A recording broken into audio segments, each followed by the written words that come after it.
E a ideia na aula de hoje era começar a discutir a Marie-Claude Lambotte, com esse livro gigantesco, que nós vamos ver apenas alguns argumentos, né? Mas que eu devo me dedicar a ele com mais atenção no semestre que vem, que é o discurso melancólico.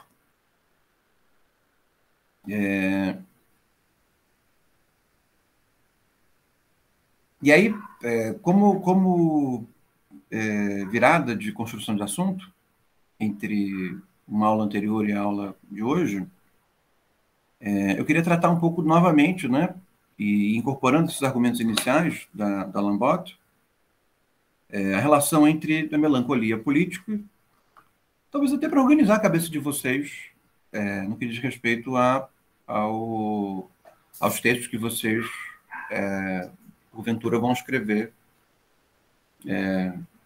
no final do curso. Eu vou começar comentando a Lambotte e nisso eu posso começar a fazer uma reconstrução do percurso que nós fizemos. A Lambotte, ela usa essa expressão discurso, tá? Que é uma expressão que se torna, digamos assim, metodológica dentro das ciências sociais, a partir, principalmente, do impacto de um livro do Foucault, chamado Arqueologia do Saber, depois as palavras e as coisas. Né? Arqueologia do Saber, as palavras e as coisas, foram dois textos que tiveram um impacto muito grande sobre a metodologia das ciências sociais. São textos filosóficos, né, mas que tiveram um impacto gigantesco sobre a metodologia das ciências sociais. E o ponto principal desses dois textos, é justamente o conceito de discurso. Né? O que se pode chamar de discurso? Por quê? Porque as ciências sociais, elas lidam com fenômenos sociais, principalmente a antropologia e a sociologia se desenham metodologicamente a partir de uma virada da sociedade industrial, muito embora a antropologia você possa remontá-la, né, ao século XVII, a Montaigne, né, é a sociedade industrial e é uma certa aceleração do colonialismo que faz com que a sociologia, enquanto um discurso sobre a sociedade industrial, e a antropologia como um discurso sobre o colonialismo, positivo ou negativo, né, sobre o processo. Evidentemente que hoje só negativo. Começa a se desenhar e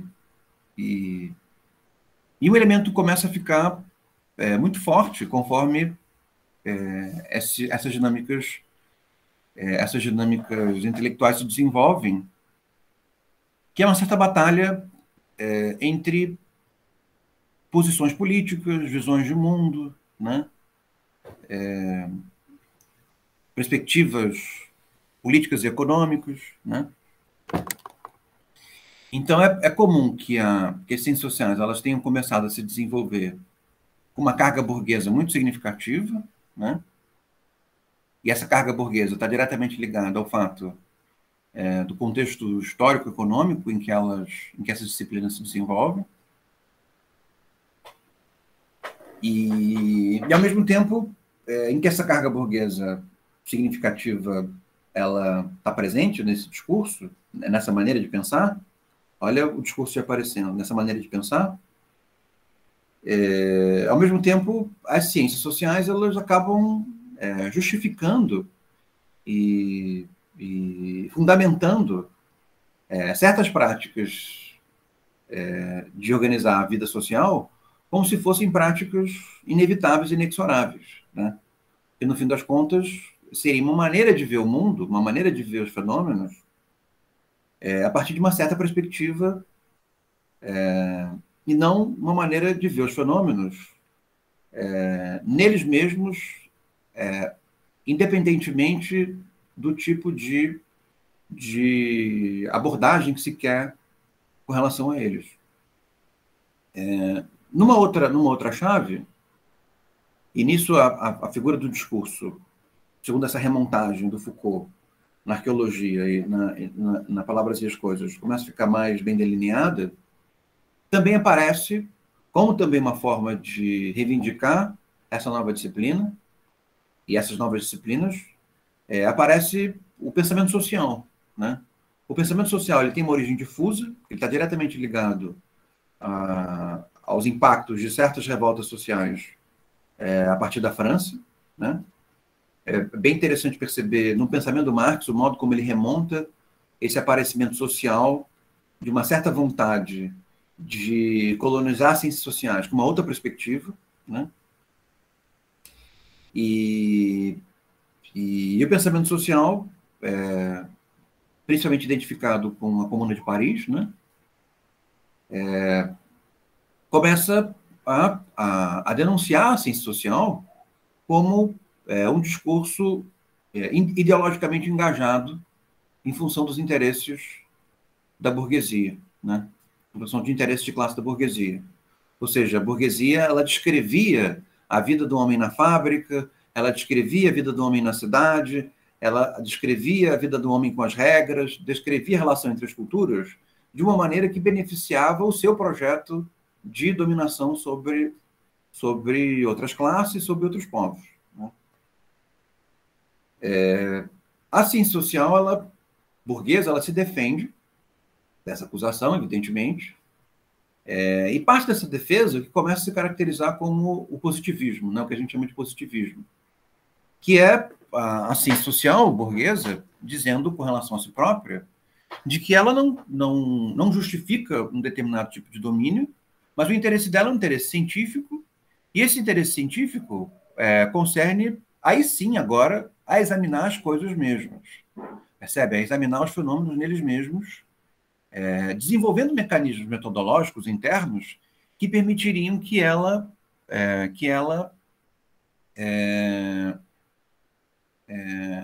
tivesse consciência da sua posição de classe e produzisse um conhecimento que não fosse meramente sintoma dessa posição de classe, né?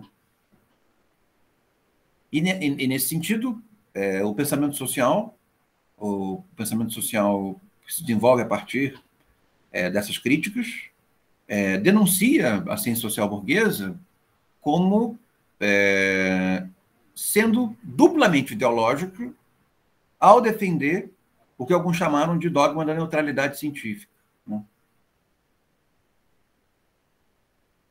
Dizendo que o dogma da neutralidade científica nada mais era do que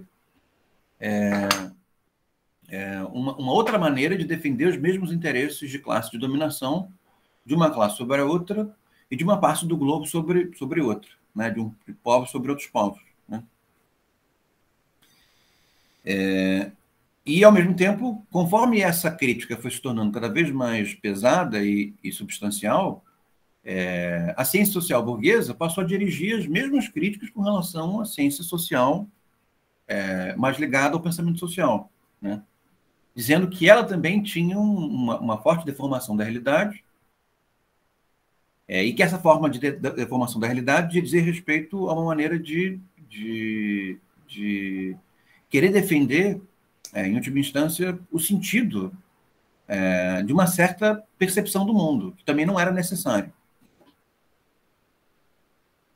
E, evidentemente, que o debate não acaba aí, né? As acusações não acabam aí, mas o final disso é que o emaranhado das ciências sociais acaba ficando, muito embora se possa identificar predominâncias no que diz respeito à matiz ideológica do pensamento, ele fica tudo muito misturado. Ou seja, é difícil perceber uma ciência social, uma maneira de conhecer a realidade social, que não tem, ao mesmo tempo, características burguesas, características ligadas ao pensamento social, e, ao mesmo tempo, viradas metodológicas e epistemológicas que inventam outras questões além dessas, né? Como, por exemplo, as relacionadas à concepção do corpo, à concepção do desejo, a relação entre os gêneros, a diferença entre os gêneros, percebem? Então, no fim das contas, esse embate é um embate significativo, mas não existe uma resolução desse embate, Mas isso não quer dizer que não tenha, digamos assim, existido talvez uma ferida narcísica dessa disciplina que começa a desenvolver, que é a de, no fim das contas, não tratar bem das coisas, mas tratar ou dos interesses que se tem com relação às coisas, ou se defender das acusações de que se defendem determinados interesses, né?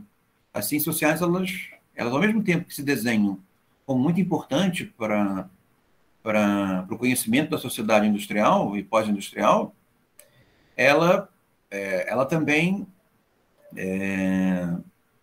e nisso ela se aproximou muito da biologia, né, para tentar justificar a sua maneira de abordar, tanto a esquerda quanto a direita, tanto do ponto de vista burguês quanto do ponto de vista conservador, do ponto de vista social,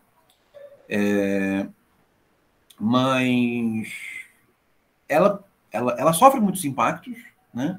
O que faz com que ela tenha se tornado também uma ciência muito desacreditada do ponto de vista do saber comum, né?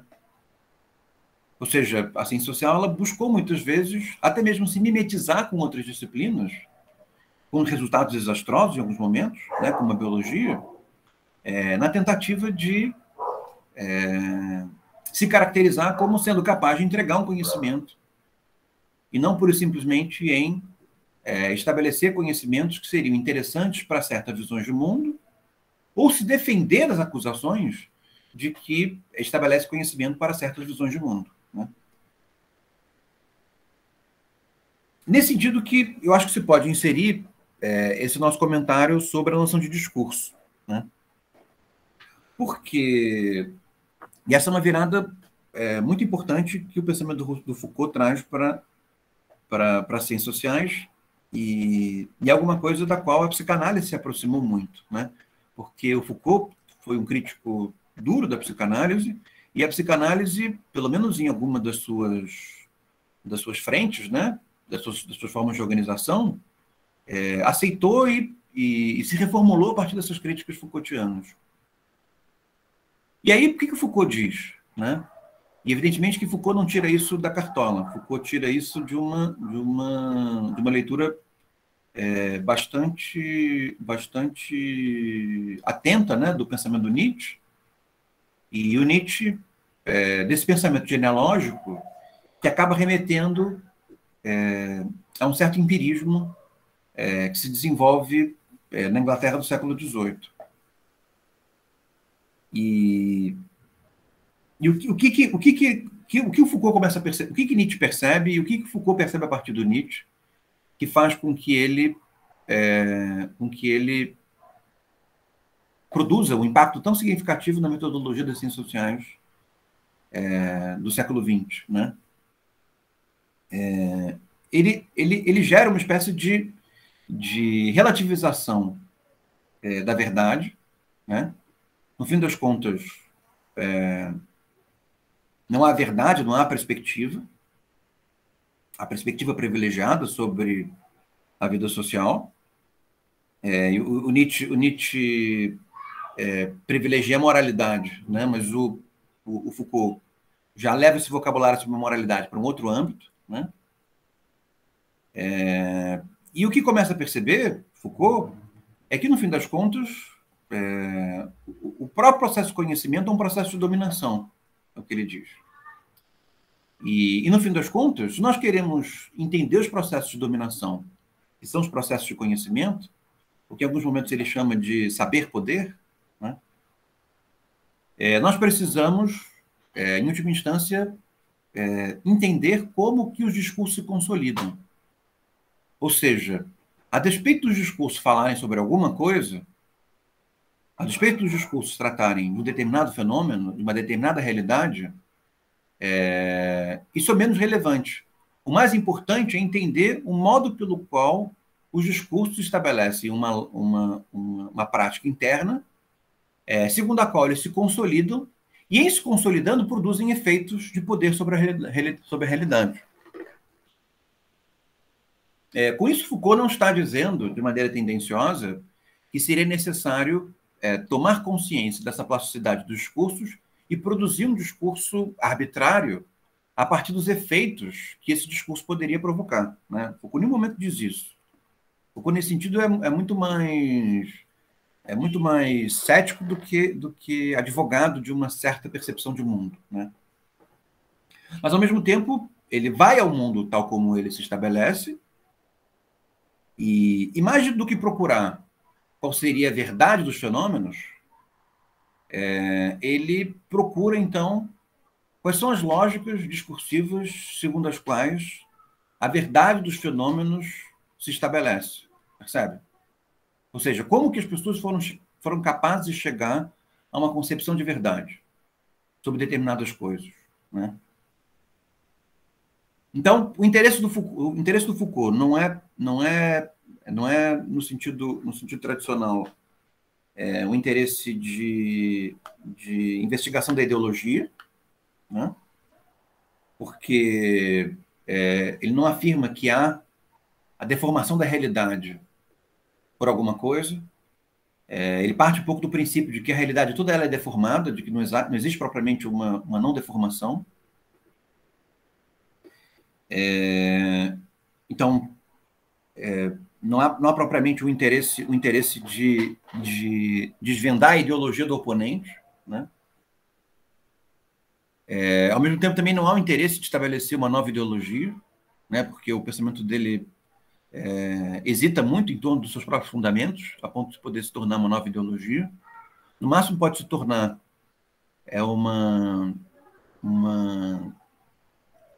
um conjunto de conhecimentos, né? de percepções, segundo o qual um certo grupo social se identifica, né? Mas se identifica com muitas dificuldades de amplificar essas consequências. E, no fim das contas, que é o que é importante para as ciências sociais, permitiria, então, que nós, ao invés de ao invés de nos interessarmos pela verdade, nós nos interessarmos pela maneira pela qual alguma coisa chamada verdade, percebe? É um certo esforço meta-teórico, né? Alguma coisa como a verdade se torna possível, né? Alguma coisa como algumas pessoas entendem como verdade se torna possível. Isso muda um pouco a maneira de proceder. Ao mesmo tempo, traz também, digamos assim, a possibilidade de algumas caricaturizações do pensamento do Foucault, né?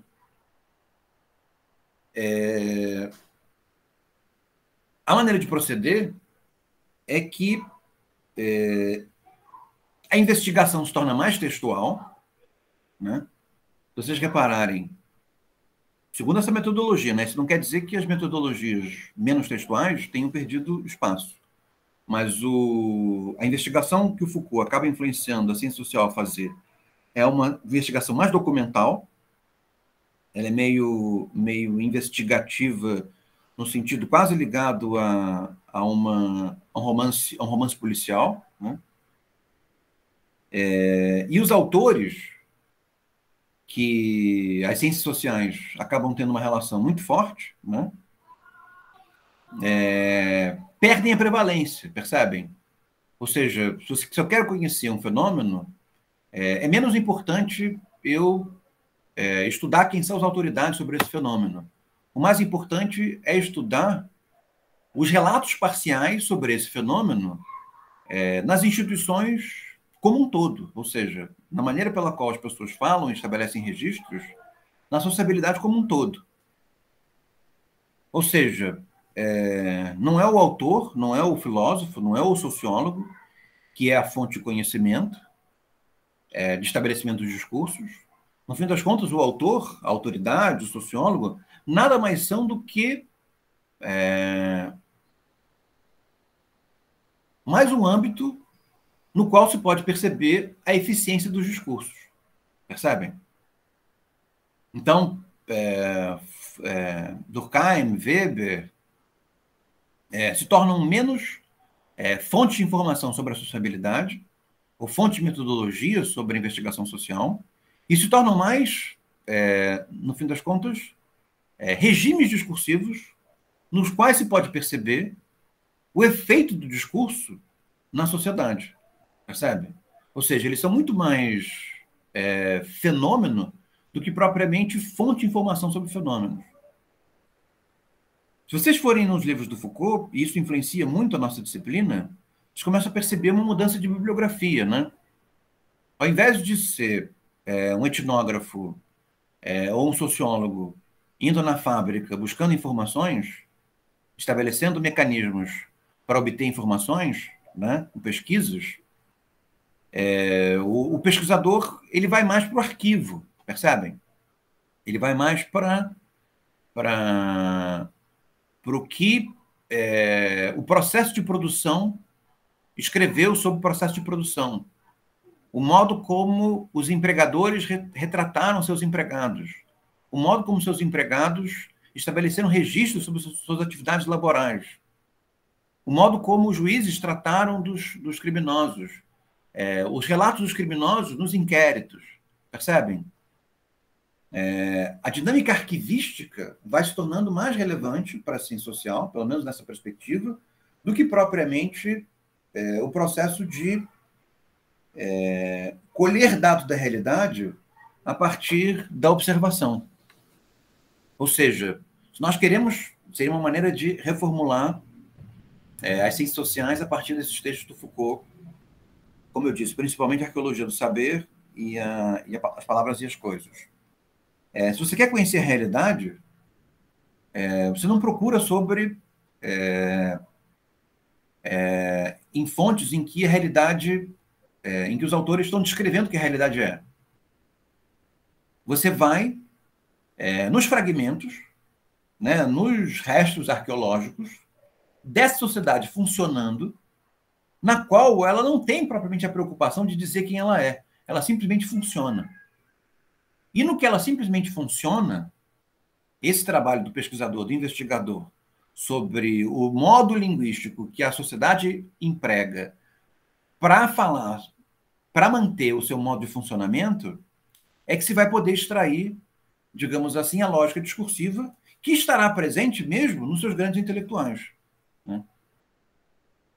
Então, se eu quero entender a sociedade, novamente repetindo esse ponto, eu não vou ao tratado jurista, inicialmente. Eu vou nas sentenças, eu vou no que o policial escreveu, eu vou nas cartas guardadas pelos detentos, eu vou no que as pessoas que estavam presentes relataram sobre, num certo sentido, alguma parte da imprensa relatou sobre, percebe? Eu preciso ir num certo burburinho de produção linguística, e nesse burburinho eu começo a perceber que existem certas predominâncias, né, de concepções que a sociedade tem, estabelece, e que não tem muita clareza sobre elas, mas que ainda assim produz efeitos numa certa direção. O Foucault faz dois maiores estudos, porque tanto a Palavras e as Coisas quanto a Arqueologia do Saber são textos teóricos, né, onde ele está formulando essas questões. Mas ele faz estudos, digamos assim, aplicados, usando essa metodologia, né? Os dois principais estudos têm um impacto gigantesco sobre a vida social no século XX, informando os dois maiores processos libertários que o século XX viu ou que enfrenta, né? Que, de certa maneira, se coloca na mesma direção, que são a história da loucura, no que diz respeito aos sanatórios, né, aos manicômios, e o Vigiar e Punir no que diz respeito às penitenciárias, no que diz respeito ao processo penal, ao que diz respeito às prisões, né? Isso gera um impacto gigantesco sobre a sociabilidade nesse contexto, porque dificilmente nós conseguimos perceber movimentos sociais significativos que foram impulsionados a partir de uma percepção intelectual da realidade, né? Isso, Foucault talvez seja um dos poucos intelectuais que nós podemos dizer que foram capazes de produzir esse tipo de efeito, né? Talvez Marx também, Mas o Foucault, de uma maneira mais interessante, pelo menos no que diz respeito ao nosso interesse de curso, porque ele não gera alterações na sociedade, na maneira como a sociedade quer se ver como um todo, mas ele gera alterações em determinadas instituições sociais, percebe? Ou seja, é um tipo de alteração que nasce de um esforço investigativo, né? Então, nessa dimensão, é que essa categoria, né, esse conceito de discurso, ele se torna um conceito tão importante. Porque, no fim das contas, se eu quero entender a relação da sociedade com a prisão, eu não devo perguntar o que os juízes pensam da prisão, o que os intelectuais pensam da prisão, ou que, se eu quero conhecer a prisão, não adianta eu entrar na prisão e olhar para a prisão, eu preciso ir nos arquivos da prisão para entender qual é a lógica discursiva que faz com que nós vejamos a prisão de uma certa forma, né?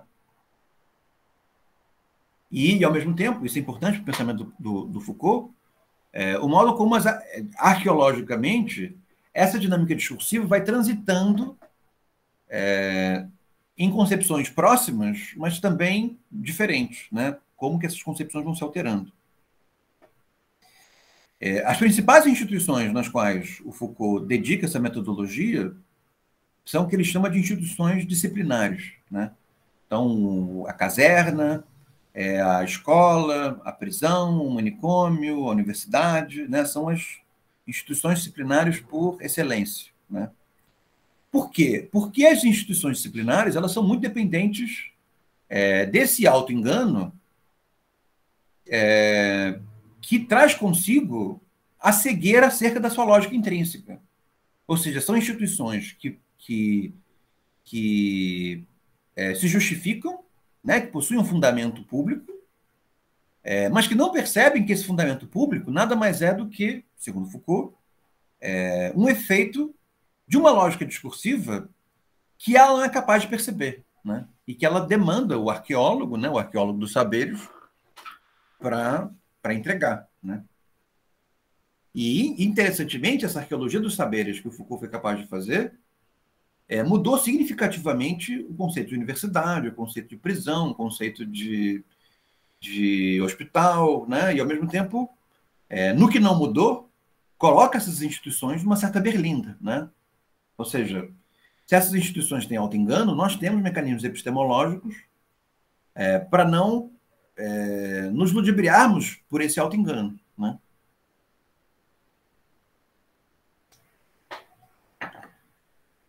Então, o que é o discurso? É difícil dar uma definição rápida, mas o discurso é o âmbito discursivo, segundo o qual certas maneiras de estabelecer dominação se constituem a despeito da consciência intelectual dos agentes. Percebem? De tal maneira que, mesmo os documentos intelectuais dos agentes se tornam, usando uma terminologia que a gente já tem utilizado, um certo sintoma de um regime discursivo. E não propriamente um instaurador de um regime discursivo. Ele é muito mais um porta-voz do que propriamente um instaurador, né? Do que propriamente um precursor. E isso é principalmente válido, segundo Foucault, para a história moderna, para a história do século XVIII em diante, né? E, evidentemente, que cada instituição resguardando as suas especificidades no processo de modernização, industrialização e coisas do gênero. Então, isso faz com que o Foucault, dentro da antiga disputa entre burgueses e socialistas, tenha inventado uma posição nova. Porque, no fim das contas, tanto burgueses quanto socialistas nada mais são do que partícipes dos seus regimes discursivos. E, de certa maneira, dependentes, na sua força de convicção, da inconsciência acerca dos regimes discursivos aos quais são dependentes. Percebem?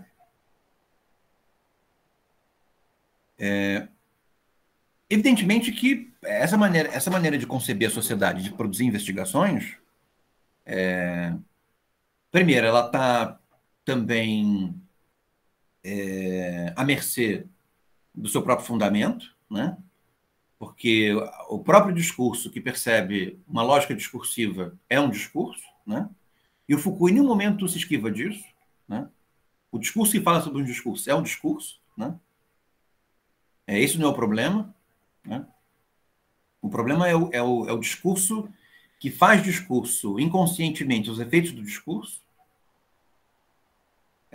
E é nesse sentido também que Foucault é densamente cético, porque ele tende a boicotar, né, na maneira como ele escreve e se comunica, a possibilidade de se estabelecer novas formas de dominação discursiva, né? Porque ele tenta fazer uma espécie de pulverização do poder a partir dessa consciência do modo pelo qual o discurso se estabelece, né? Então, pensa na questão da sexualidade, na qual Foucault foi muito importante, né? Evidentemente que os conservadores podem dizer que começa a existir um poder queer, né? Um poder gay, que possui um regime discursivo próprio e que exerce dominação sobre outros setores da vida social. Mas é pouco crível, né? No fim das contas, o que tem não é uma nova sociedade, que é uma sociedade queer, mas no fim das contas, o que se tem é a possibilidade de um regime discursivo queer, por assim dizer, né? Então, se há um efeito dessa arqueologia sobre o mundo prático, esse efeito ele se dá menos na possibilidade de estabelecimento de uma predominância no discurso sobre os outros, mas estabelecer uma espécie de pulverização dos discursos, né? O que gera, digamos assim, uma dificuldade adicional para encontrar fundamentos para o poder, né? E justificar o poder. E não vejo muito mal nisso, né? Pode ser que alguns intelectuais vejam, mas eu não vejo muito mal em você ter um pensamento cujo efeito seja dificultar a concentração de poder, né? Evidentemente que, do ponto de vista conservador, o Foucault sofre essas acusações, né? Que ele produziria as bases para uma ditadura gay no mundo, né? Uma ditadura feminista, uma ditadura de perversos, né? Mas do ponto de vista marxista ou socialista, haveriam acusações também, segundo a qual Foucault seria uma espécie de proto-neoliberal. Porque se não há um poder, haveria muitos poderes, e no fim das contas, Foucault seria uma espécie de precursor do iFood, né? Parece também um pouco crível, né? Mas isso no que diz respeito aos seus críticos maiores. Mas, dentre as críticas que eu julgo que são mais críveis, e que nós podemos falar um pouco sobre elas para entrar no texto da Lambotte, que é bastante dependente dessa análise discursiva, né? Se deve ao fato de que, e não vejo responsabilidade do pensamento Foucault nisso, há uma caricaturização, essa palavra é horrível de dizer, do discurso Foucaultiano, segundo a qual o que torna um pensamento relevante, né, o que se torna alguma coisa necessária de ser investigada, não é a sua consistência interna,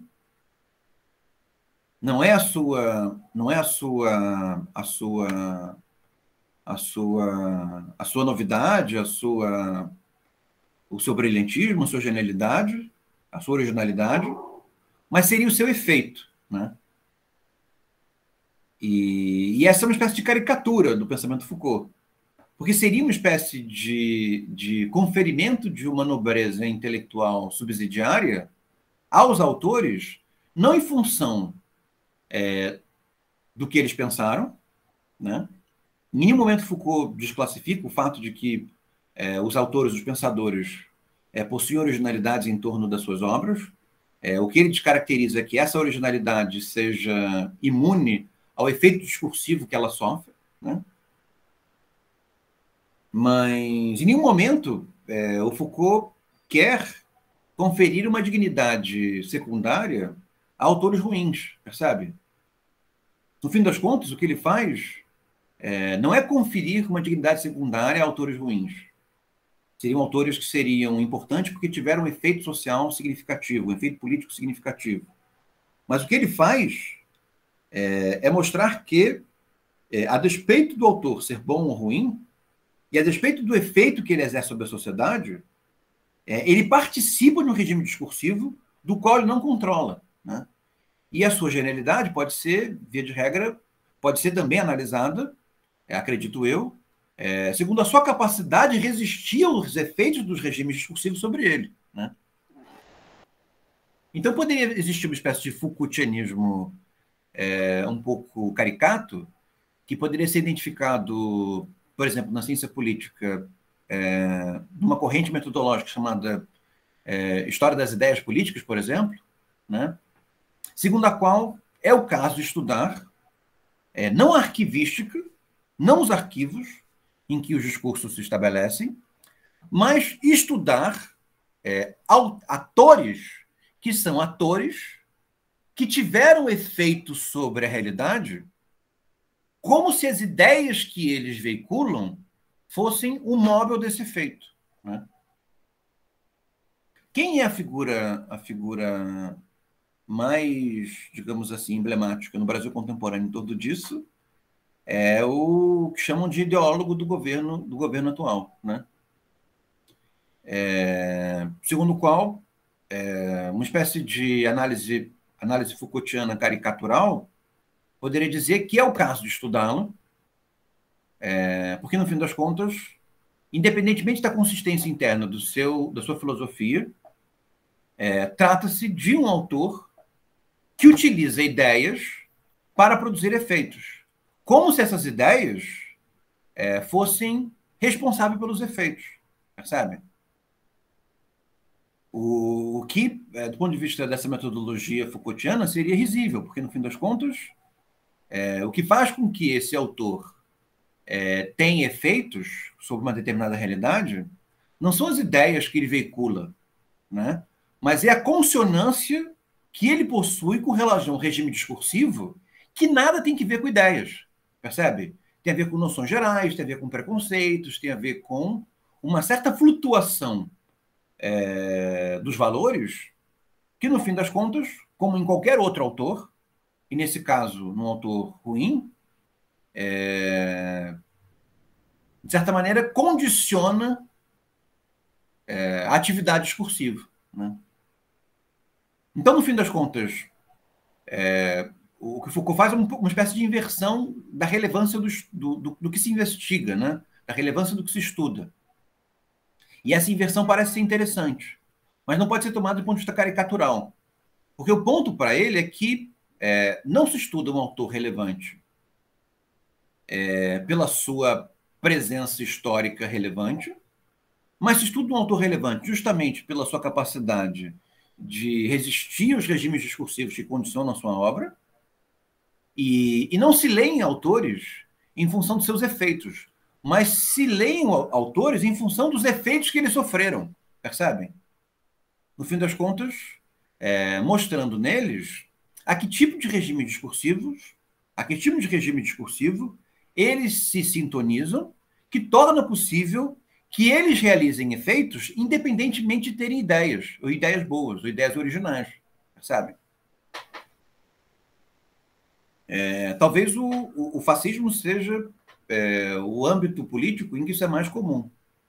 Você perceber intelectuais que são ruins, fracos, né, do ponto de vista das ideias, mas que geram muitos efeitos, não em função das suas ideias, mas justamente por não terem ideias, percebem? Uma vez que eles não têm ideias e eles são rapidamente reprodutores de um regime discursivo que é mais amplo do que eles, que, via de regra, está associado a maus sentimentos, preconceitos e coisas dessa natureza, na necessidade de um certo jogo social, de procurar autores, de procurar autoridades intelectuais sobre certos processos, eles acabam sendo escolhidos, determinados. O que faz com que, dentro do panteão do pensamento alemão, por exemplo, você consiga ver figuras que estão com um pé lá, um pé cá. E aí fora do contexto do fascismo. Como, por exemplo, Kant. Kant, ao mesmo tempo que tem uma filosofia originalíssima, ele também é profundamente produzido por um certo regime discursivo, né? Então, o interesse do pensamento do Kant é pelas suas ideias originalíssimas, a capacidade que ele teve de perceber fenômenos que ninguém percebeu, ou descrevê-los de maneira que ninguém descreveu. Ao mesmo tempo, tem uma relevância de mostrar o aspecto sintomático do pensamento do Kant como pertencente a um certo regime discursivo do qual ele não tem controle, né? E que faz com que o pensamento dele tenha efeitos, mas não efeitos em função da propriedade das ideias, mas justamente pela impropriedade das ideias, né? Que é bastante curioso. Hegel, a mesma coisa. O pensamento alemão tem essas figuras, né? Isso não quer dizer que outros pensamentos também não tenham. Entre nós, não conseguiria dar um exemplo de um autor que tivesse um pé cá, um pé lá, né? Ao mesmo tempo em que ele fosse profundamente filho do seu tempo, como nós diríamos, de uma maneira um pouco mais vulgar, também tenham originalidade na sua maneira de pensar, né? De tal maneira que eles tenham produzido um efeito significativo, ao mesmo tempo que sejam significativos no que diz respeito à necessidade de serem lidos e pensados, né? É difícil encontrar essas figuras no pensamento brasileiro. Talvez uma que me ocorre agora seja o Gilberto Freire, né? Mas claro que é o caso de, uma vez que foi um nome que apareceu rapidamente, é o caso de pensar um pouco mais para saber se é possível endossá-lo nessa posição, né? Até porque os efeitos políticos que ele realiza são efeitos que rapidamente são boicotados, né? Então,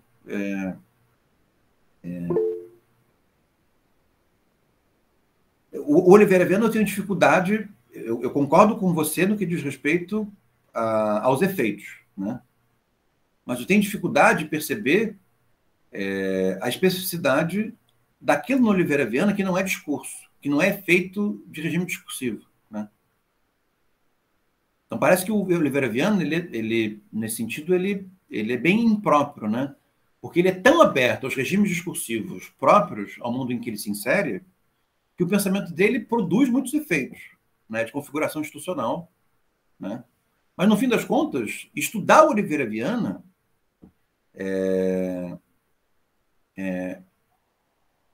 eu vou dizer assim de maneira um pouco mais impensada, e depois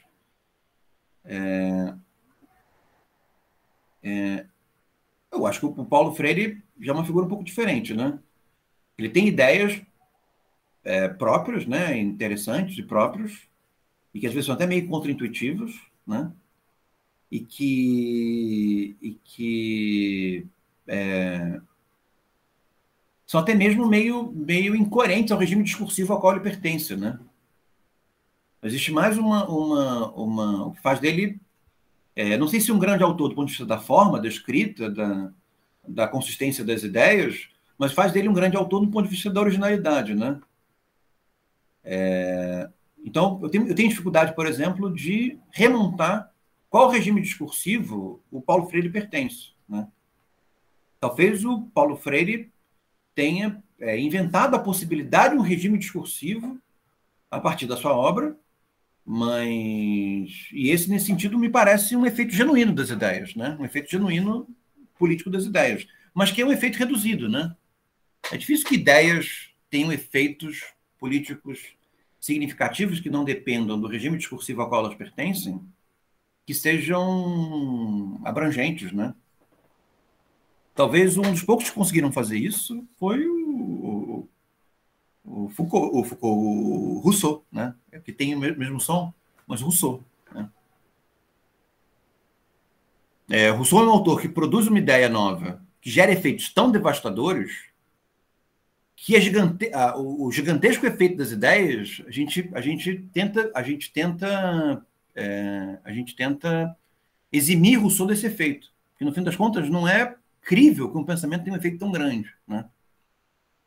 Não é o que acontece com Kant e com Hegel, né? Que produzem muitos efeitos, mas os efeitos que produzem são efeitos de regimes discursivos aos quais eles pertencem e menos ideias que eles inventam, percebem? Mas você mais ou menos me salvou de falar besteira sobre Oliveira Viana, mas eu não esqueço, vou falar besteira assim mesmo, né? O que faz com que Oliveira Viana seja um autor, digamos assim, pouco relevante de ser estudado, no que diz respeito ao que não como arquivo, percebem? Não como um pensamento. Que, no fim das contas, o que se diz, o que poderia ser tomado como pensamento nele, não é pensamento, é efeito de regime discursivo, né? Que é uma certa psicologia racista, e a possibilidade dessa psicologia racista servir de interpretação para o Brasil e produzir instituições que sejam significativas e melhores para o Brasil, né? E ele faz parte de um processo histórico que produziu instituições que tiveram contexto racista, mas que foram instituições que, em comparado com o nosso contexto atual, são ótimas pelos efeitos, né? Como, por exemplo, o direito do trabalho, né? As garantias trabalhistas, né? Nascem num amálgama que é fortemente influenciado pelo racismo, e a necessidade digamos assim, de proteger sociedades racialmente frágeis do apelo comunista, né? Mas que, no fim das contas, em tirado do contexto e trazido para o contexto da exploração capitalista mais associado ao neoliberalismo, se tornou uma coisa excelente, né? Nós não temos muito o que falar disso, né? Mas o que eu quero dizer é sobre a justificativa do estudo desse autor, né? Então, não se estuda Oliveira Viana, me parece, pela ideia ou pelo pensamento, porque não é um pensamento nem é uma ideia. Você estuda o Oliveira Viana como, digamos, um arquivo excessivamente consistente, um arquivo excessivamente sistemático. Ou seja, um arquivo que se preocupou em ser lido como pensamento. Percebem?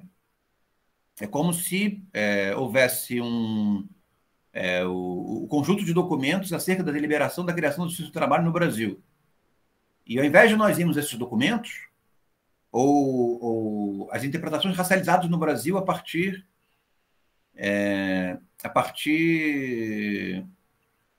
dos anos 30, né? E ao invés de nós irmos nesses arquivos e nós desvendarmos a lógica discursiva desses arquivos, nós fôssemos a um arquivo com a preocupação de dissimular a sua lógica discursiva em torno da presença de uma ideia. Mas, no fim das contas, não é uma ideia, não é um pensamento, né?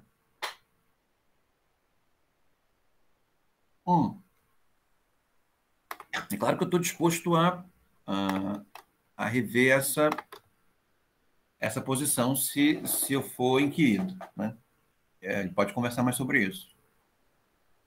Mas, então, não me parece que se possa justificar o estudo do Oliveira Viana enquanto um autor com um pensamento político original, relevante, apenas pelo seu efeito, né? E, no fim das contas, o seu efeito não faz com que haja um pensamento ali, percebem? E aí nós voltamos para o nosso texto, que é o discurso melancólico. E aonde que eu aceito bem a metodologia da Lambotte e aonde que não, né? O primeiro elemento que me faz gostar muito do tom desse texto é que a melancolia não é alguma coisa, né? Por mais que a melancolia seja historicamente perene, historicamente abrangente, né? De tal maneira que se possa escrever histórias e histórias da melancolia, né? Você possa ter um Robert Burton fazendo alguns volumes no século XVII sobre tudo o que se disse sobre a melancolia e no século XVII, e a proliferação textual no século XVII não é tão grande quanto depois, né? Pra vocês terem uma ideia. Ou seja, uma vez que mesmo a melancolia sendo uma preocupação perene, e a melancolia não é alguma coisa, a melancolia ela é um fenômeno, ela é um processo, ela é uma dinâmica, né? Então é claro que a melancolia ela é um discurso, né? Ou seja, ao mesmo tempo em que a melancolia ela é produzida por um regime discursivo, ela produz um regime discursivo, né? Então, a melancolia não é a bile negra, né? A melancolia é explicar o entristecimento pela bile negra, percebem? Isso é melancolia, no fim das contas, né? O que é melancolia? Melancolia não é a depressão. A melancolia é explicar a depressão a partir de alguma coisa. Então, o que faz com que seja muito importante para entender a melancolia o discurso dos melancólicos, né? Que os melancólicos falam. No fim das contas, essa é a grande fonte de conhecimento da melancolia, é o regime discursivo melancólico, e quem produz o regime discursivo melancólico são os melancólicos, né? E existe uma participação, uma influência dos melancólicos entre eles, né? Ou seja, não existe uma natureza da melancolia, não existe percebe? Não existe um substrato da melancolia, uma etiologia da melancolia. O que nos fez, por exemplo, no nosso curso, a gente começar com as histéricas, porque a histeria ela é propriamente esse processo que pode ser estudado do ponto de vista inaugurado pelo Foucault, né? E, de certa maneira, dá para se perceber afinidades metodológicas entre o que o Foucault faz e o que o Breuer e o Freud fizeram no estudo da melancolia, no estudo da histeria. E, no fim das contas, a histeria é o que se diz sobre ela, é o que as histéricas dizem e o que se diz sobre as histéricas, percebem? Ou seja, um certo efeito do poder discursivo sobre o corpo das histéricas e a necessidade do corpo das histéricas de se livrar desse poder, né? Então, o discurso melancólico ele é tanto um discurso de dominação sobre as pessoas, né? Um certo saber-poder sobre as pessoas, como também o discurso melancólico é uma maneira de transgredir aquilo que se espera das pessoas, né? Aquilo que se espera do seu próprio corpo, né? Então, nesse sentido, tomar a melancolia como um discurso parece ser alguma coisa interessante. E isso nos livra, digamos assim, do que poderia se tomar como um vício de biologizar a melancolia, né? Ou de se fisiologizar a melancolia. Nós falamos muito disso aqui no curso, né? De que existia a depressão. A depressão é uma doença e, enquanto doença, ela é apropriada por aqueles que têm autoridade para lidar com ela, né? E é provável que essa doença se altere, que essa autoridade mude, conforme esse tipo de instituição se altere, né? Mas, a despeito da doença, da depressão, existe um regime discursivo no qual a doença está inserida, percebe? E esse regime discursivo, que é o que nos interessa, e nesse sentido que eu tenho forçado muito essa categoria de discurso na aula de hoje, esse discurso ele é muito mais amplo do que a possibilidade ou o ânimo de fisiologizar a melancolia. Então, mesmo que se descubra que a melancolia nada mais é do que um fenômeno químico, né? Esse fenômeno químico ele só faz sentido dentro de um discurso mais amplo que o abrange, percebe? E esse discurso ele não vai desaparecer em função da equalização do fenômeno químico, né? Então, mesmo que se possa classificar a melancolia como um tipo de depressão, ou a depressão como um tipo de melancolia, e curar a depressão, isso não quer dizer que o discurso melancólico desapareça, percebe? E que o discurso melancólico não possa produzir uma nova doença, um novo quadro, uma nova maneira de exercício de poder sobre os melancólicos, né? Porque o discurso melancólico ele tem essa característica que é uma característica, digamos assim, curiosamente democrática na natureza dos discursos, é de que dominadores e dominados fazem esse discurso com um certo grau de identificação apaixonada um pelos outros, né? Então, aqueles que se interessam pela melancolia, no fim das contas, são capturadas pelo discurso melancólico, e o discurso melancólico tenta dominar os melancólicos, estabelecendo diagnóstico sobre eles. Né?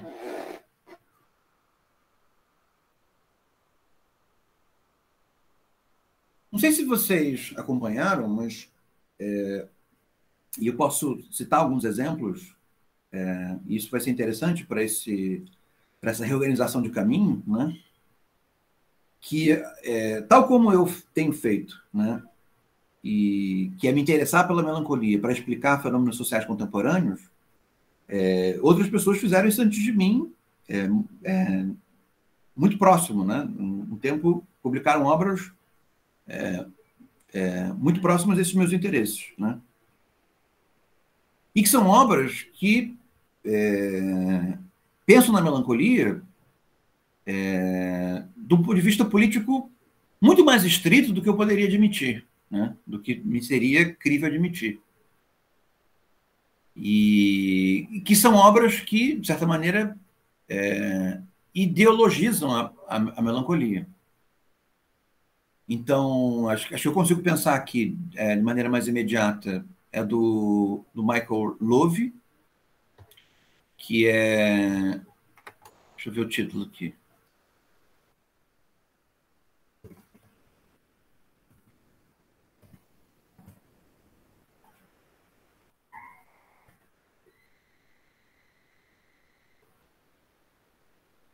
É Revolta alguma coisa, o título do livro dele? Revolta e Melancolia. E que concerne a identificar a melancolia numa certa percepção do mundo ligada à transformação. Então, por exemplo, uma espécie de melancolia de esquerda ligada a um certo desamparo da esquerda no que diz respeito à ideia de transformação. E aí a obra acaba tendo um duplo aspecto, que é de caracterizar essa nova doença, né? Eu vou digitar o nome dele para vocês. É Michael ou Michel Levy. Chama-se Revolta e Melancolia.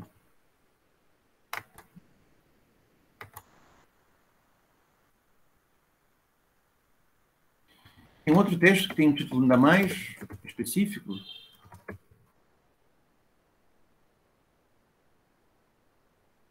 É esse aqui. Vou dizer o nome dele para vocês.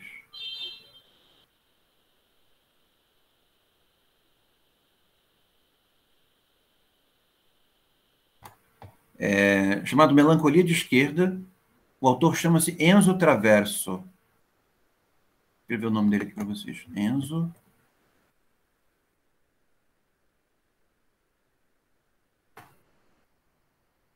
Traverso.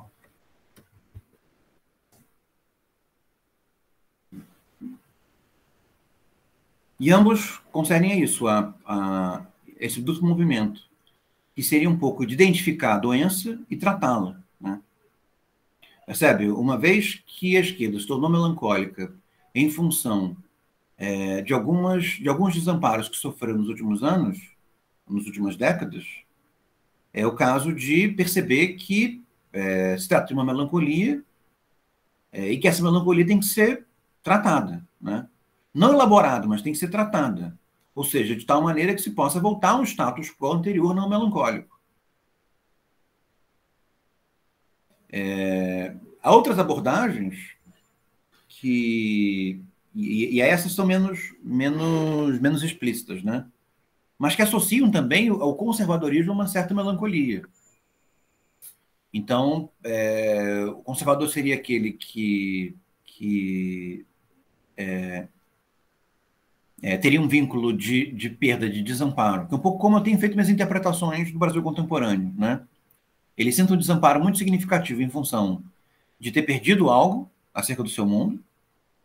No caso da melancolia de esquerda, esse algo é a possibilidade de transformar o mundo. No caso da melancolia conservadora, aquele mundo anterior, né? O mundo que se tinha. E no fim das contas, poderia dizer como uma diferença entre a melancolia de esquerda e a melancolia conservadora é que, no que diz respeito à composição do conservadorismo, a melancolia não é bem um problema, ela é um elemento intrínseco, né? Ela não pode ser percebida enquanto melancolia, mas, no fim das contas, ela não é contraditória com o próprio conservadorismo, uma certa melancolia, né? Talvez seja contraditório um certo excesso dessa melancolia, ou talvez uma apatia diante dessa melancolia, né? Uma melancolia apática. Mas, no que diz respeito à melancolia de esquerda, haveria um elemento contraditório, o que faria dessa identificação da melancolia de esquerda mais próxima de um regime discursivo terapêutico um pouco mais fisiológico, segundo o qual, em função de um trauma de perda de esperança da transformação do mundo, a esquerda teria entrado no movimento melancólico. É o caso de perceber que essa melancolia é só melancolia e tratá-la, percebe? Resolvê-la, de tal maneira que a esperança da transformação do mundo possa ser restituída ao seu lugar seu lugar anterior.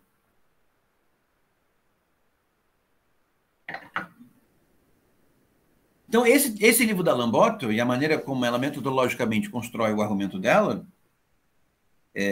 no fim dos contos, é muito interessante, até mesmo para lidar com essas iniciativas contemporâneas de abordagem da melancolia, esse novo uso da melancolia como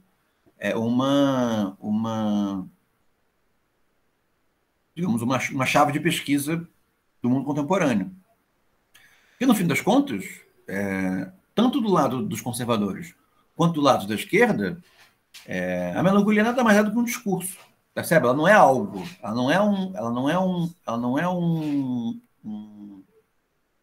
é uma causa etiológica, percebe? Ela não é um órgão, ela não é um ente natural, percebe? E ela não é um fenômeno no sentido estrito. Ela é aquilo que se fala dela, percebe? Ela é o regime discursivo que a instaura e que ela instaura. O que faz com que melancolia de direita e melancolia de esquerda, muito embora tenham, digamos assim, interpretações diferentes sobre o mundo, sejam nada mais do que efeitos de um mesmo regime discursivo, que é o regime discursivo melancólico. E aí, assumindo o argumento da Marie Lambotto. Ou seja, o que a Lambotto julga que pode fazer, e que é muito interessante, e que tem essa perspectiva Foucaultiana muito explícita. Muito embora ela não trate muito Foucault, use a linguagem do Foucault, mas não fale muito dele, mas porque ela pertence a um grupo, né, intelectuais, sabe como são, né? Nunca um se dá com o outro. Ela faz parte de um grupo de intelectuais cuja escola é oponente à escola do Foucault, muito embora sejam muito parecidos, né? Que está ligado ao Pierre Fédida, que está ligado a uma certa psicopatologia, que são, digamos assim, um regime discursivo na França que foi muito atacado pelo Foucault, ao mesmo tempo que se reinventou muito em função das críticas que recebeu do Foucault, né? Então, ela cita muito Foucault por uma questão de distribuição do poder acadêmico na França no momento que ela escreve. Mas que é muito interessante perceber que, no fim das contas, eles têm discursos sobre a melancolia, o que faz com que Robert Burton, ou A Tinta da Melancolia, do Starobinsky, só façam sentido enquanto recolhas de comentários, ou seja, ou como doxografia quer dizer isso, né? Recolha de opiniões, ou como uma lógica de análise discursiva, né? E o Starobinsky está muito nessa direção, né, de uma lógica de análise discursiva. Ele é bem Foucaultiano nesse sentido.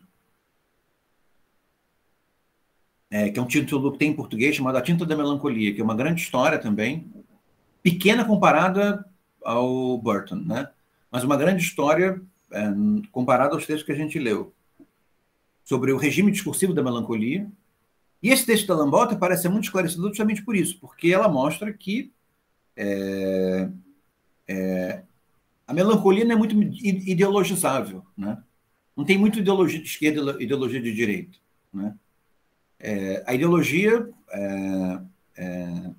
ela não é a característica predominante da melancolia.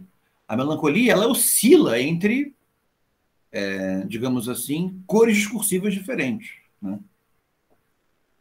Então, mais do que ser de esquerda, ou mais do que ser de direita, a melancolia é melancolia, né?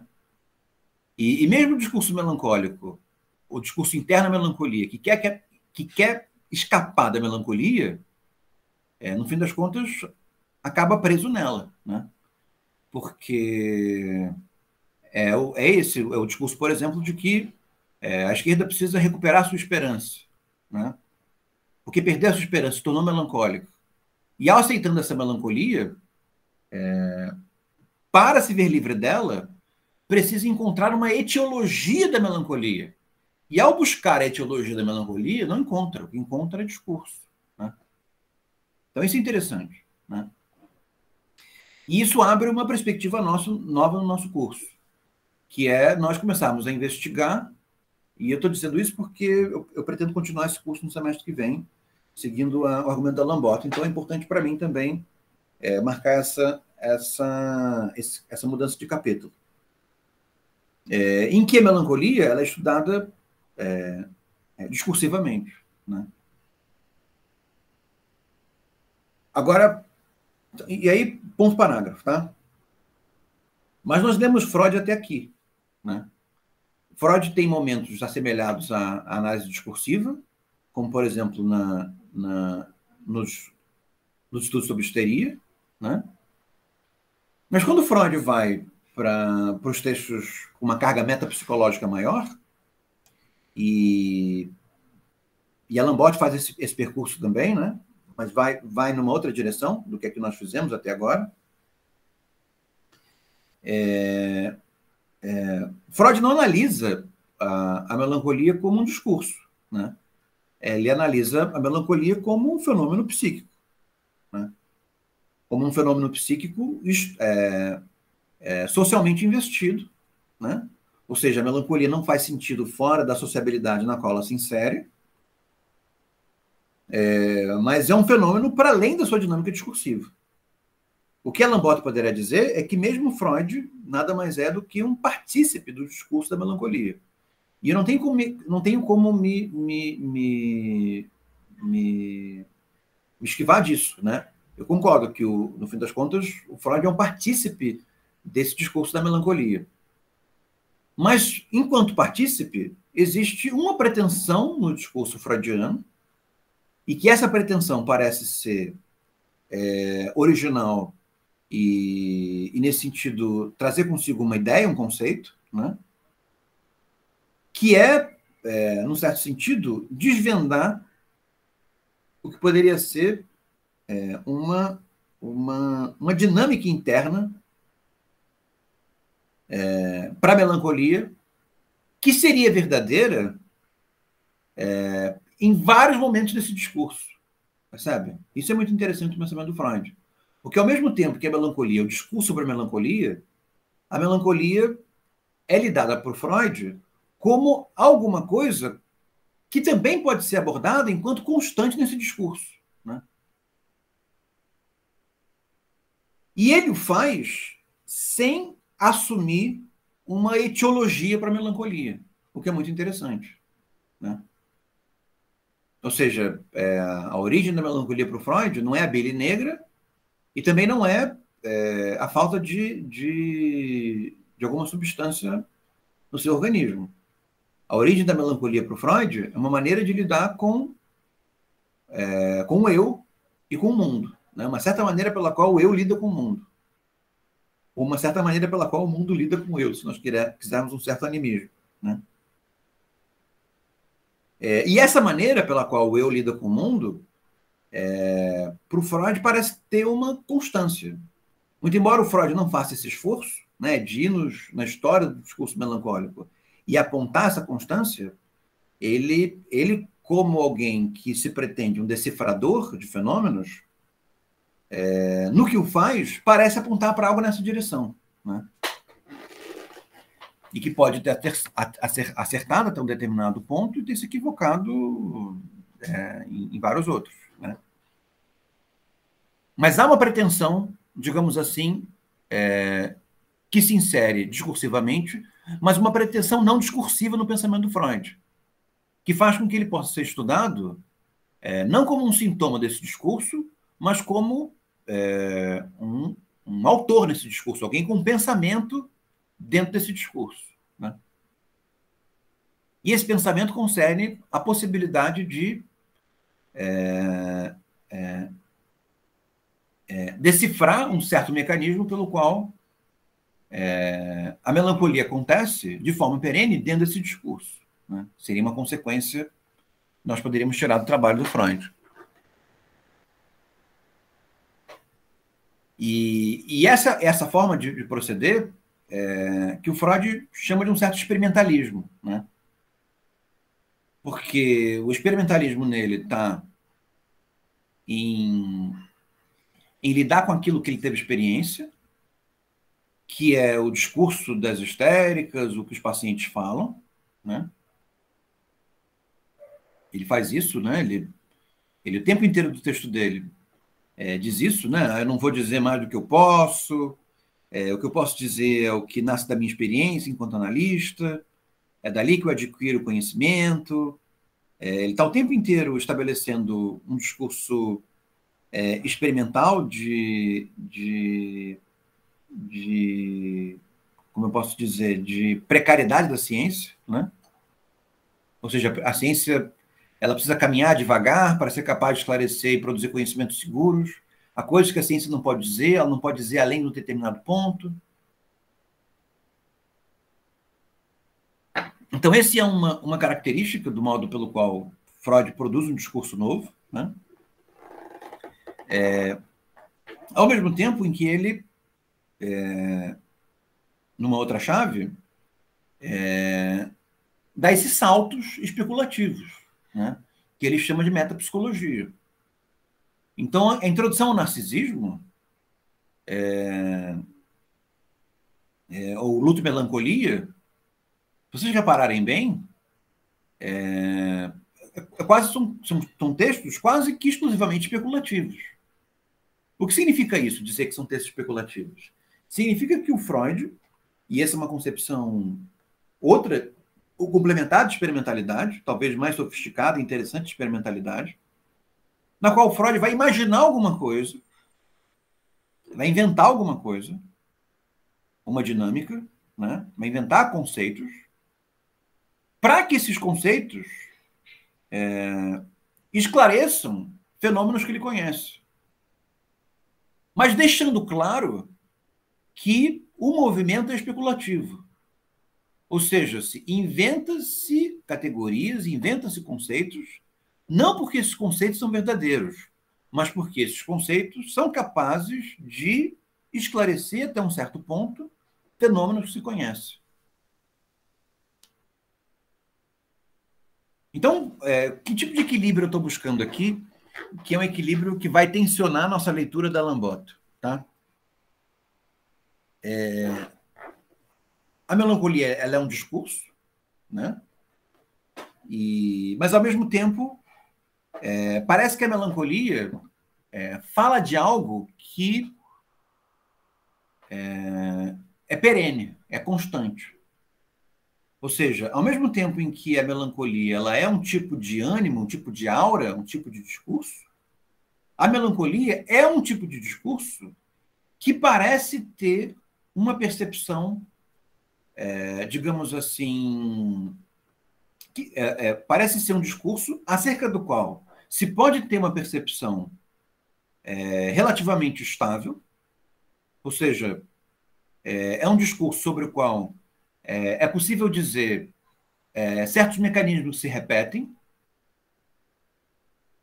assumindo o aspecto especulativo desses mecanismos, né? Ou seja, é possível inventar conceitos dentro do discurso melancólico para explicar o modo como a melancolia funciona em momentos bem diferentes, né? E, num certo sentido, até mesmo traçar uma espécie de funcionamento geral do discurso melancólico, né? Ao mesmo tempo em que a melancolia ela parece ser interessante, especialmente interessante enquanto discurso, justamente porque, no que diz respeito à lida com o mundo, à lida com a experiência, à lida com os fenômenos, que é, no fim das contas, se nós formos bem Foucaultianos, uma batalha de discursos, ela parece ter uma visada, e aí o discurso melancólico, né, e o desvendamento dele parece ajudar nessa perspectiva, parece ter uma visada especialmente criteriosa sobre a realidade. Percebe? E é nisso que eu tensionei, num certo sentido, já com o livro da Kristeva. O livro da Kristeva ele é interessante porque ela trata da especificidade da linguagem melancólica.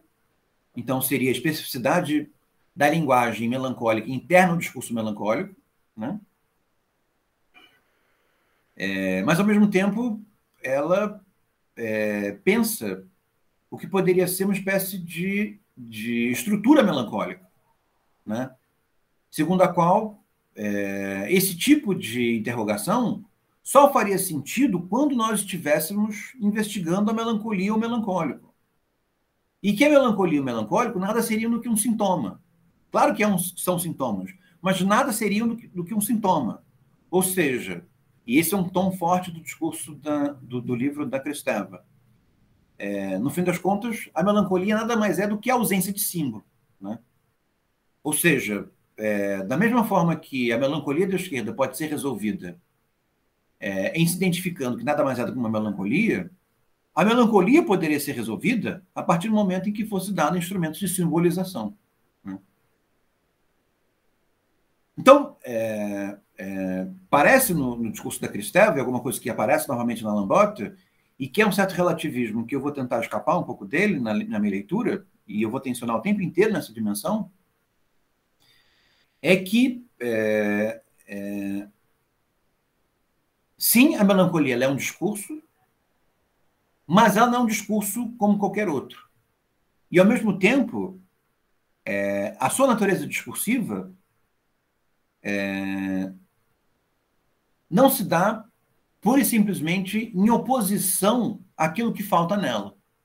Percebe? É como se eu pudesse dizer que a melancolia possui algo de específico que não é passível de ser resolvido, né? E, ao mesmo tempo, que não é desejável que seja resolvido. Que, no fim das contas, a melancolia parece ter um acesso à realidade deturpado como qualquer outro, mas mais adequado do que a média. Esse é o ponto. Então, a Lambotte, se vocês leram a introdução, ela diz isso, né? Ela diz que ela tem uma preocupação com a melancolia, que é a classificação da melancolia enquanto fenômeno psíquico, né? Então, ela está preocupada, por exemplo, em dizer que a melancolia não é uma psicose, que a melancolia não é a psicose maníaco-depressiva, né? Ela está preocupada em fazer essa distinção, né? E ela está bem preocupada em demarcar que o interesse dela com relação à melancolia segundo uma certa hipótese diagnóstica do Freud, que a psiconeurose narcísica, né? Ou seja, para ela a melancolia é uma psiconeurose narcísica, ou seja, para ela a melancolia é um tipo psicológico, um tipo psicopatológico, que ela vai estudar como sendo capaz de produzir todo um discurso em torno dele, né? E, ao mesmo tempo, ser produzido a partir desse discurso imenso em torno dele. A abordagem que eu quero ter, que se vale muito da dela, mas que em algum momento se distingue da dela, é de que, para mim, não tem interesse em, primeiro, julgar que existem estruturas diferentes, né? Como a estrutura psicótica, a estrutura neurótica ou a estrutura melancólica. Ela quer conferir à melancolia uma espécie de estrutura psicopatológica própria, que, no fim das contas, é um movimento que é muito próprio do pensamento do Lacan, né? Enquanto que o Freud trabalha muito com hipóteses diagnósticos, o Lacan trabalha muito com a ideia de estrutura, né? No fim das contas, as psicopatologias, elas não são decifráveis do ponto de vista de uma hipótese diagnóstica, elas são decifráveis do ponto de vista da sua estrutura. Se você identifica qual é a estrutura, você sabe do que se trata aquela psicopatologia, né?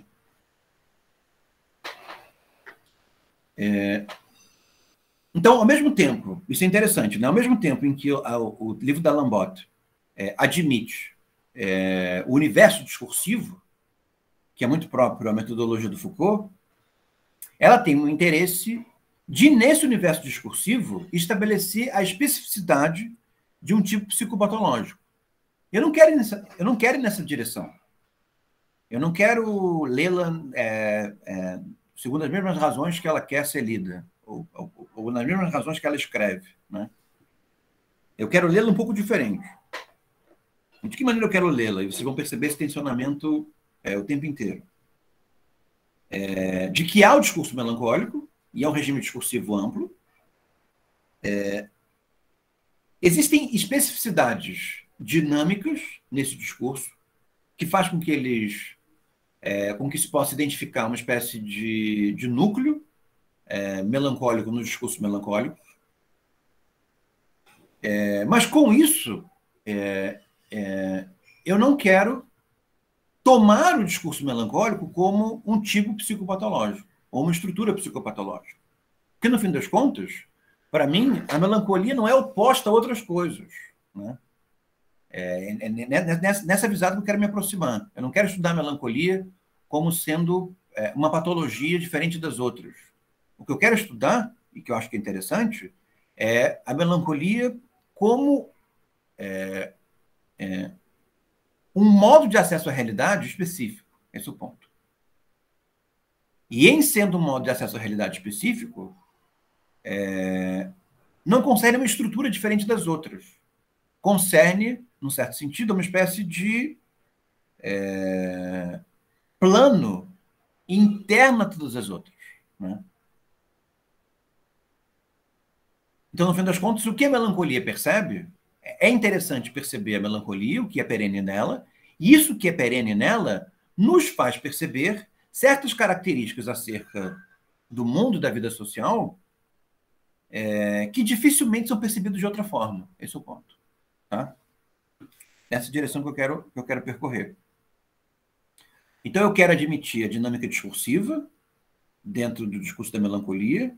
Eu quero admitir que essa dinâmica discursiva ela permite que se encontre, a partir do ponto de vista especulativo, certas constâncias, né?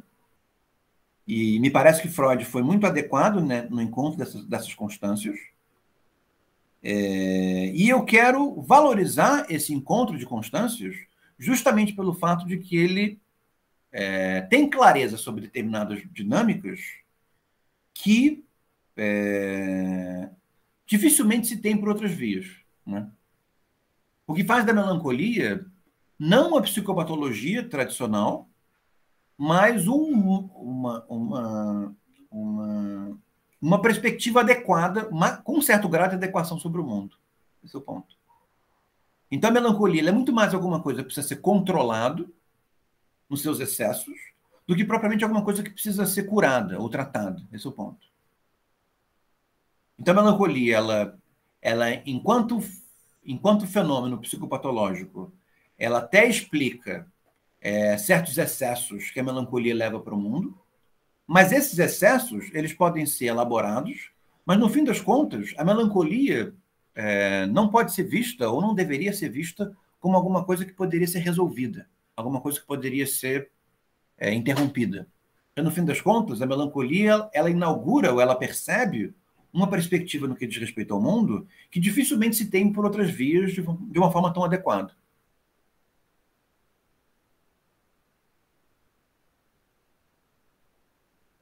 Então, eu vou pegar alguns pedacinhos da introdução só para exemplificar isso que eu comentei com vocês. Não sei se vocês querem perguntar algo sobre isso, sobre o que eu falei até agora.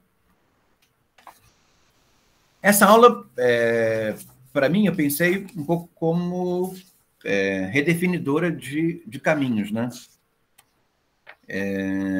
E ao mesmo tempo, redefinidora de lida com formas metodológicas distintas, né? Então, a aula de hoje, para mim, ela é importante justamente por isso, porque é o caso de localizar aonde o pensamento do Freud parece ser fundamental para o estudo da melancolia, mas, ao mesmo tempo, a percepção de que aquilo que o Freud é capaz de perceber sobre a melancolia não é importante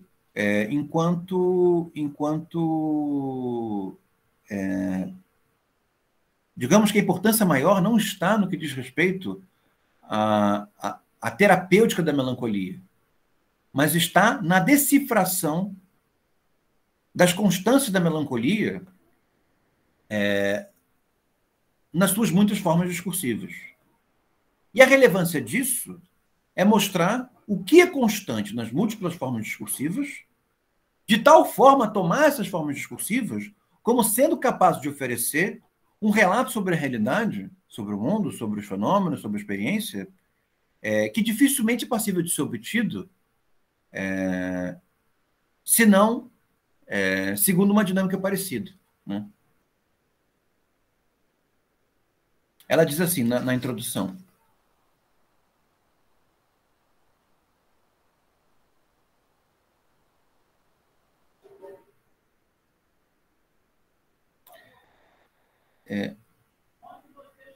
assim, mais do que despersonalização melancólica, nós falaremos de desvitalização ou de desrealização do mundo, privilegiando a constituição primitiva de uma estrutura por relação a um eventual processo de descompensação. Percebem? É importante para ela não dizer que a melancolia é alguma coisa que está presente por todos os lados, né? Como uma força discursiva transversal, mas dizer que a melancolia é uma estrutura presente num determinado tipo psicopatológico. Ou seja, a melancolia é uma estrutura psicopatológica diferente de outras. Para mim, tomar a melancolia como uma estrutura psicopatológica diferente de outras é perder o aspecto esclarecedor da melancolia no que diz respeito à realidade. Então, evidentemente que a melancolia, dentro das suas dinâmicas nas suas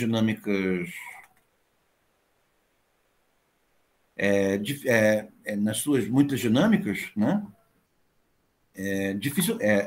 Diferentemente da melancolia ser tomada como diferente nas suas muitas dinâmicas,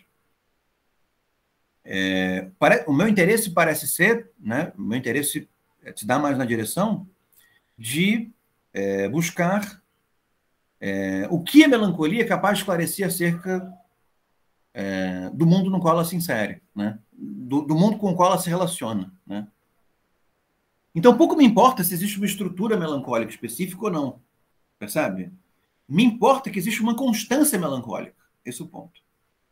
E que essa constância melancólica, sempre quando se a identifica, se consegue perceber o mundo de um modo adequado que não se consegue perceber de outro, né?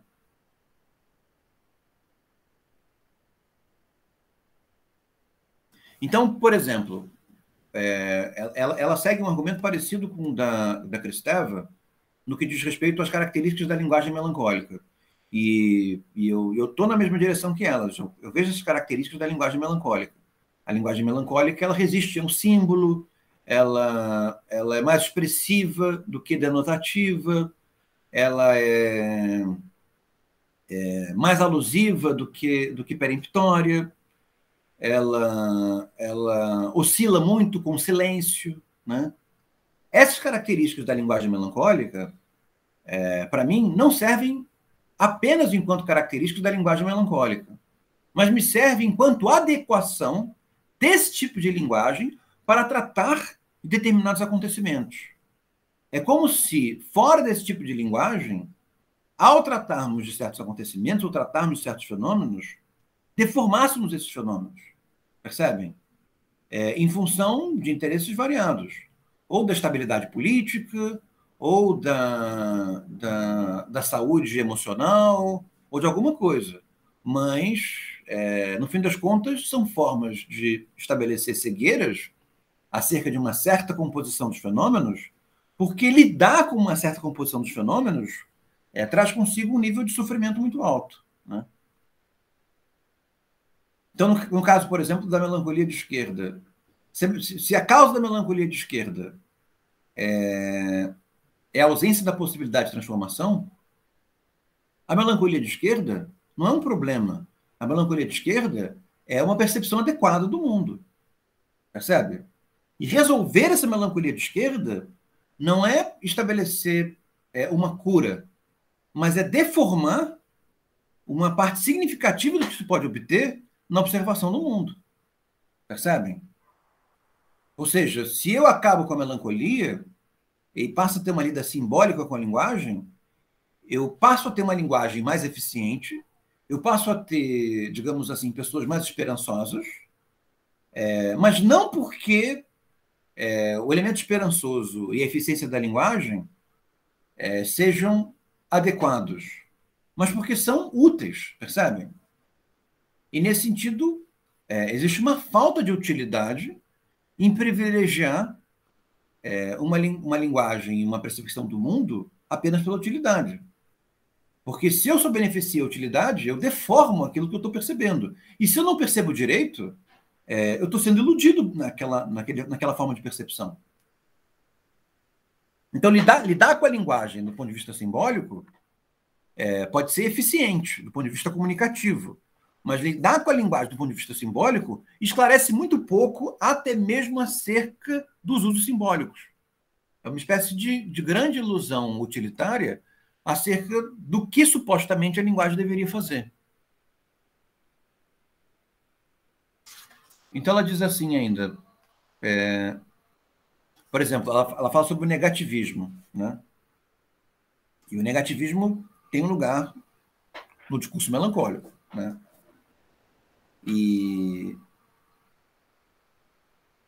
Então, não há discurso melancólico sem negativo, né?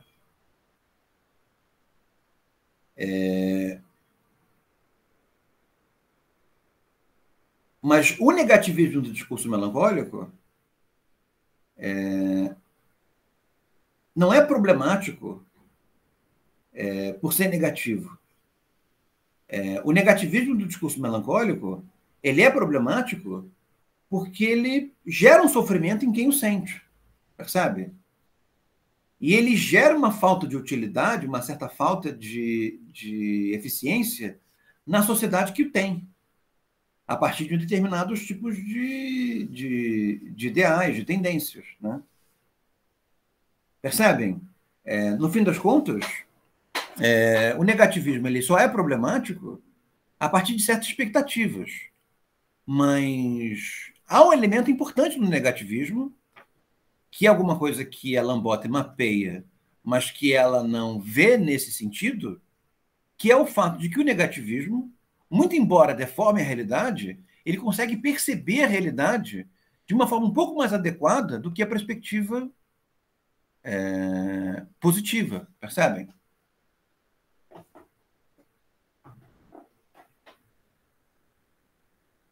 Então, se eu for analisar um fenômeno a partir de uma perspectiva positiva, muito embora isso tenha consequências do ponto de vista de uma certa concepção de utilidade e de uma certa concepção de bem-estar pessoal, é provável que já haja uma deformação discursivamente excessiva, né? No que diz respeito a essa observação. Porque, no fim das contas, a perspectiva positiva sobre os fenômenos tem mais um elemento de desespero, de não conseguir perceber os fenômenos do que de uma maneira positiva, do que propriamente uma possibilidade de perceber as coisas, os fenômenos, a vida, as coisas, os acontecimentos, né?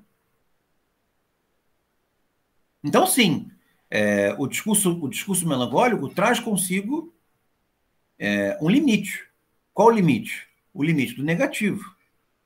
Mas o limite do negativo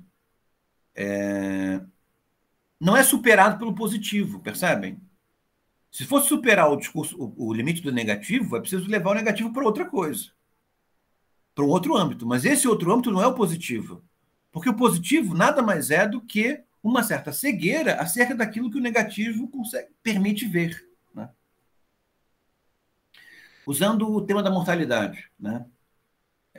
Usando aquele meme que ficou famoso, em que a pessoa está morrendo, e aí você pergunta, preciso de um doutor.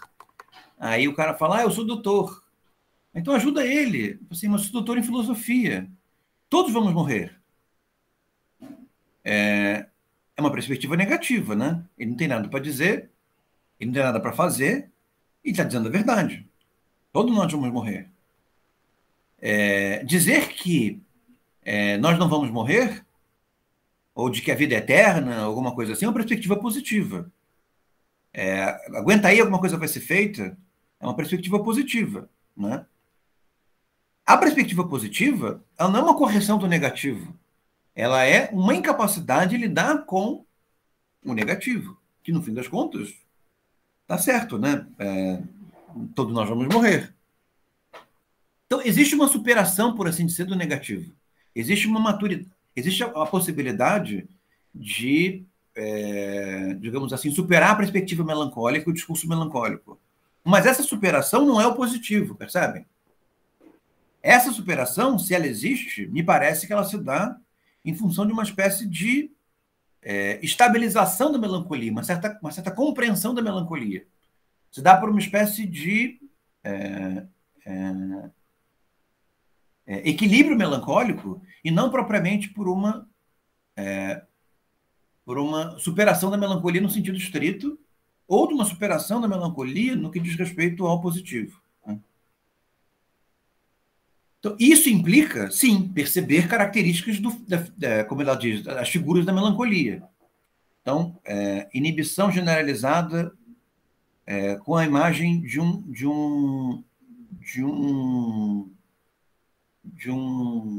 como é que é? De um buraco, né? de um fosso. A desconfiança especulativa com a imagem de um quadro vazio. E o negativismo com a imagem do raciocínio circular, né? Existem elementos sintomáticos no discurso melancólico. Mas esses elementos sintomáticos do discurso melancólico, eles podem ser decifrados especulativamente a partir de uma certa dinâmica. Ou seja, todos esses elementos que negativamente deformam a realidade, deformam menos do que o positivo e têm a sua deformidade decifrada a partir da dinâmica entre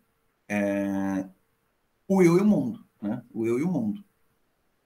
É possível ir para além da deformação negativa, mas o além da deformação negativa não é um verdadeiro além, é uma minimização da deformação.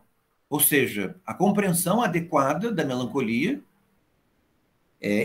que faz com que uma perspectiva adequada acerca do mundo das coisas possa ser obtida com uma menor deformação positiva. Então, existe um ditado, né, de que o otimista... Como é que que o otimista pode fracassar, mas ele fracassa tentando, né? Eu não lembro exatamente como é esse ditado, mas estou tentando recompor com o pouco que eu tenho. Que o otimista, ele já fracassou. Não, o otimista, ele pode fracassar, mas ele fracassa tentando acertar.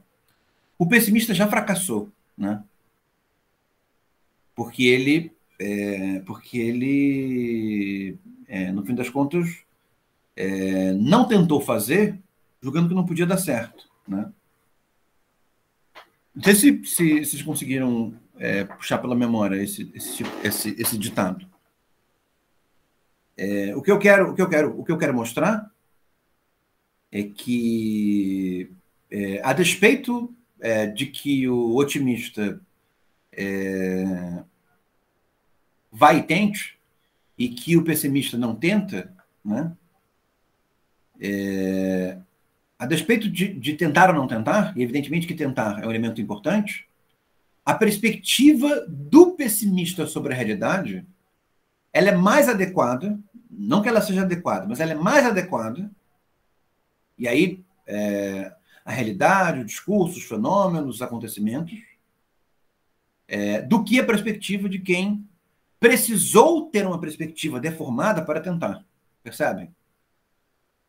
Então, nesse sentido, não me parece que seja alguma coisa positiva de que, para tentarmos, nós tenhamos que ter uma percepção deformada das coisas. Percebem?